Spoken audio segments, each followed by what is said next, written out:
So the automotive industry has created a lot of great vehicles, great innovation, new designs, and created a lot of spectacular vehicles to drive. Unfortunately, along the way, there's always a few mistakes. After all, the Wright brothers didn't get that plane off the ground the first go around either. But today we're going to talk about some of the most major recalls that afflicted the automotive industry that required major fixes and potentially had significant negative impacts on the public. Let's get into it now. Welcome back to the channel, everybody. Mark with ExoticCarPlayplace. Let's get into the 8 worst recalls in automotive history, starting with number 1, and that is the Toyota sudden acceleration. Now, that recall was a result of many Toyotas with sticking throttles. Now, Toyota arguably is known for the reliability, dependability. They are today considered to be one of the most reliable, dependable automotive manufacturers in history. But that hasn't always necessarily been the case, and Toyota has also worked their way through many bugs and unfortunate events. For example, found in 2009 and 2010 model years with the sudden acceleration or sticking throttle. Now, there's been a couple of reasons that they've chalked up to that. One being floor mats sticking into the throttle pedal, holding it down, accelerating, and creating a situation where the driver is unable to release that. There was also cases where there was discussion about throttle body or electronics that also led to this happening. This unfortunately resulted in many people visiting the inside of a hospital room, and it eventually ended up costing Toyota over $4 billion to rectify the entire problem across the board to save face. This was certainly one of the worst recalls in Toyota history, if not one of the worst in automotive history in general. So the second worst automotive recall goes to a 1980 Ford. And specifically when we talk about automatic transmissions. Allegedly, this problem afflicted over 21 Ford, Lincoln, and Mercury models. And ultimately what would happen was the car, while it's idling, would jump from park into reverse all by its lonesome. This was an absolute devastating result, with over 6,000 attributed accidents, plus 1,600 people hurt, involved in this recall. Sadly, this was a major recall, and Ford had some major damage control. Now, the next recall that hits one of the world's worst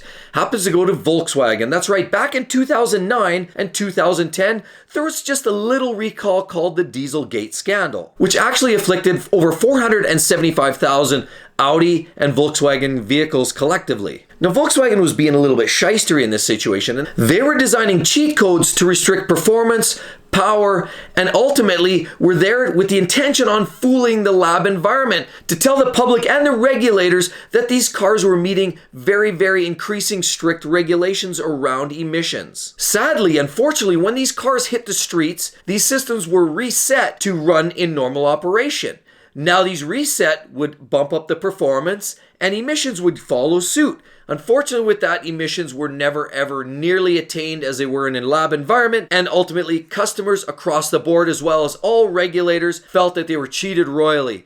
This was a damaging blow for Volkswagen Group. Sadly, this was really the beginning of the end for the diesel vehicles. So the fourth recall on my list that really is easily one of the worst recalls of all times goes to the Takata airbag. Now, everybody knows about that. It really afflicted over 50 million vehicles. Honda Civics, Honda Accords, Honda Odysseys, Acuras, Ford Rangers, Mazdas, BMWs across the board, Volkswagens, and Mercedes that affected pretty much every vehicle in industry and ultimately led to Takata's demise. Now, what could be so very bad that caused this recall? These airbags really weren't designed very well. The inflators were problematic. They were even more of a problem in high humidity and high temperature locations. But the most important part is that they would release sharp metal fragments upon explosion. In other words, they could mutilate, injure, or outright just any occupants that happen to be the unfortunate result of an exploding airbag in their face. It was a very bad scenario, and fortunately they were quickly removed and they couldn't be retrofitted soon enough. So the fifth recall on my list goes to a very deserving brand.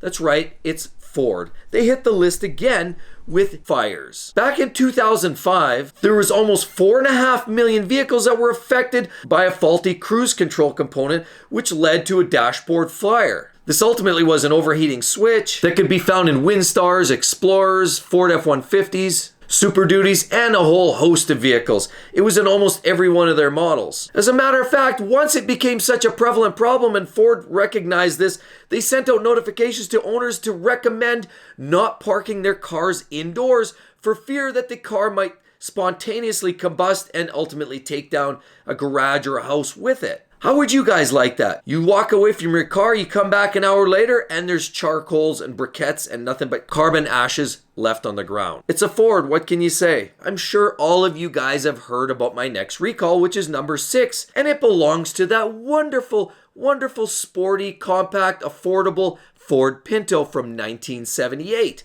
It was a great vehicle that was super popular. Ford sold a lot of those vehicles and they were all over the street. Now, it didn't take long to realize that the way they mounted the rear gas tank, it was put in such a location that even a minor collision with another vehicle from behind would result in an exploding gas tank. Now, that unfortunately resulted in many, what can you say? It was a bad situation. Now, Ford did something actually worse than put out a piece of garbage like this to market without actually doing a proper test. Ford did something even nastier. Allegedly ran a cost-benefit analysis, which is a comparison between the cost to retrofit and properly repair all these cars and compared it to the cost at which to just accept as is and accept the lawsuits as they flow in. And they ran the cost-benefit and assumed that they would go the route of letting it run its course. The unfortunate part with that was the courts finally realized what Ford was up to and decided to award one of the victims $125 million, put a significant dent in Ford's pocketbook, and ultimately taught them a lesson in manners. Hence, we don't see any more Pintos around. So our 7th recall goes to another manufacturer. We've heard this story before, and that goes to Takata again. But this time it's not about airbags, it's actually about seatbelt buckles. Now it's like every manufacturer, they don't build a lot of parts, they sub parts out. They get a third-party manufacturer to provide very specific components. Some third-party suppliers provide axles, transmissions, stereos and radios, electronic components, and others even provide things like seatbelts, for example, in this Takata seatbelt scandal. So many of the Germans used products from Bosch and the Americans used products from Texas Instruments, but Japan used Takata. And Japan, of course, as you already know, creates vehicles like Toyotas and Hondas and Lexus and Nissans. So this recall, unfortunately, was the buckle on the seatbelt would crack over time and then you couldn't release it. So in an event of an accident, if somebody's hanging upside down and you're trying to get them out of the seatbelt, it is a virtual impossibility without some significant tools to cut them out because that would not release. So that was identified early on as a significant recall and impacted a lot of vehicles and ultimately led to about a $1 billion cost to Takata, another damaging blow for that manufacturer. So my next recall goes